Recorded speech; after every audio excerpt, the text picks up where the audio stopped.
अभी तक आपने देखा होगा कि एलियन मस्क के किसी एक ट्वीट से बिटकॉइन के दाम बढ़ गए हों या किसी कंपनी के शेयर बढ़ गए हों,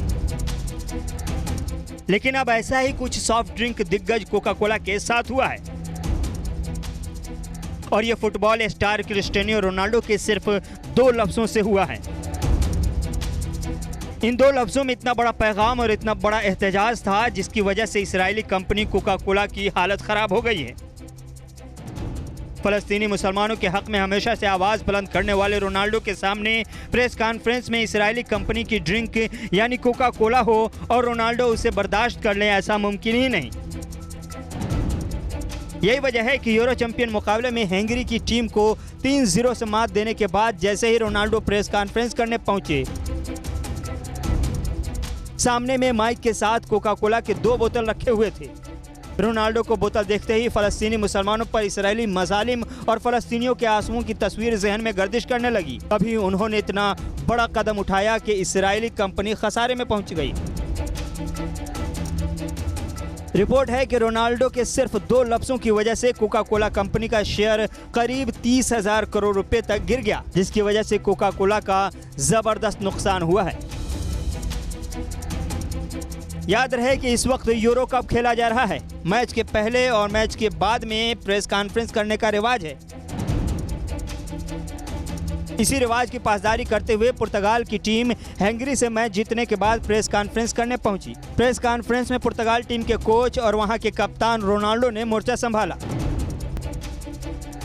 लेकिन प्रेस कॉन्फ्रेंस के लिए जैसे ही रोनाल्डो पहुंचे, सामने में कोका कोला रखा हुआ था। प्रेस कॉन्फ्रेंस वाली टेबल पर माइक के बगल में 2 कोका कोला का बोतल देख रोनाल्डो ने नाराजगी का इजहार किया और दोनों कोका कोला के बोतल को वहां से हटा दिया। साथ में एक साफ पानी के बोतल को रोनाल्डो ने उठाते हुए सामने मौजूद मीडिया अहलकारों और करोड़ों नाजरीन को दिखाते हुए सिर्फ इतना कहा कि ड्रिंक वाटर यानी पानी पिया कीजिए। बस 25 सेकंड के इस पूरे वाक़े का असर इतना हुआ कि कोका कोला के शेयर धड़ाधड़ गिरने लगे और करीब $4 बिलियन तक गिर गए। रिपोर्ट के मुताबिक यूरोप में दोपहर 3 बजे मार्केट खुली थी। उस वक्त कोका कोला के शेयर का रेट $56.10 था।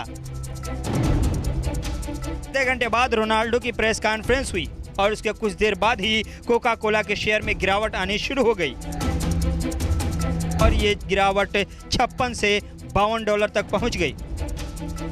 इसके बाद से अब तक उतार चढ़ाव का सिलसिला जारी है। याद रहे कि कोका कोला यूरो कप का ऑफिशियल स्पॉन्सर है। ऐसे में बतौर स्पॉन्सर इस कंपनी की ड्रिंक ऑफिशियली प्रोग्राम में पेश किए जाते हैं। पूरे तनासे पर कोका कोला कंपनी ने कहा है कि खिलाड़ियों को प्रेस कॉन्फ्रेंस या मैच के दौरान इस तरह की ड्रिंक दी जाती है। ये उन पर है कि वो लेना पसंद करते हैं या नहीं। यह हर किसी की अपनी पसंद पर मुनहसिर है। सवाल यह है कि आखिर क्रिस्टियानो या रोनाल्डो क्यों इजरायली कंपनी से नाराज रहते हैं। बता दें कि इसराइल की ये तमाम बड़ी कंपनियां वहां की फौज को फंड फराहम करती हैं और इसराइली फौज फलस्तीनी मुसलमानों पर किस अंदाज में जुल्म करती है ये दुनिया देख रही है। याद रहे कि गुज़श्ता दिनों क्रिस्टियानो या रोनाल्डो ने इसराइल की पुरतशद्दुद वाक़यात की मजम्मत करते हुए इंटरनेशनल ब्रांड के $1 मिलियन के इश्तिहार में काम करने की ऑफर को ठुकरा दिया था। क्रिस्टियानो या रोनाल्डो की जानिब से कार्बोनेटेड वाटर पेप्सी का इश्तिहार ठुकराते हुए कहा गया था कि वो इस ब्रांड के इश्तिहार में काम नहीं करेंगे क्योंकि ये ब्रांड इसराइली फौज को फंड देने में मुलविस रहा है।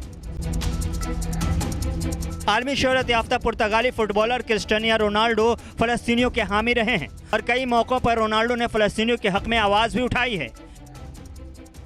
वो 2013 में फलस्तीनियों से इजहार यकजहती के लिए इसराइली खिलाड़ी के साथ अपनी टी शर्ट तब्दील करने से इनकार कर दिया था। वहीं उन्होंने अपना गोल्डन बूट अवार्ड भी रियल मैड्रिड फाउंडेशन को अतिया कर दिया था, जिसे बाद में नीलाम करके हासिल किए जाने वाले पैसे एक फ़लस्तीनी स्कूल की इमारत की तामीर में खर्च करने के लिए इस्तेमाल हुए। सन 2012 में क्रिस्टियानो रोनाल्डो ने माह रमज़ान की मुनासबत से $1.5 मिलियन का अतिया दिया था। इस तरह के कई मौके आए हैं जब रोनाल्डो फ़लस्तीनियों के हुकूक़ की आवाज़ उठाते रहे हैं और उनकी मदद करते रहे हैं। और ताज़ा वाक़या भी उसी इसराइली जुल्म जबर पर एक तमाचा है जो गुज़श्ता माह यहूदी फोर्सेज ने फ़लस्तीन में तबाही मचाई और खून खराबे किए। यही वजह है कि क्रिस्टियानो रोनाल्डो की इस कोशिश को और इस पहल को वो दुनिया की एक बड़ी आबादी सलाम कर रही है।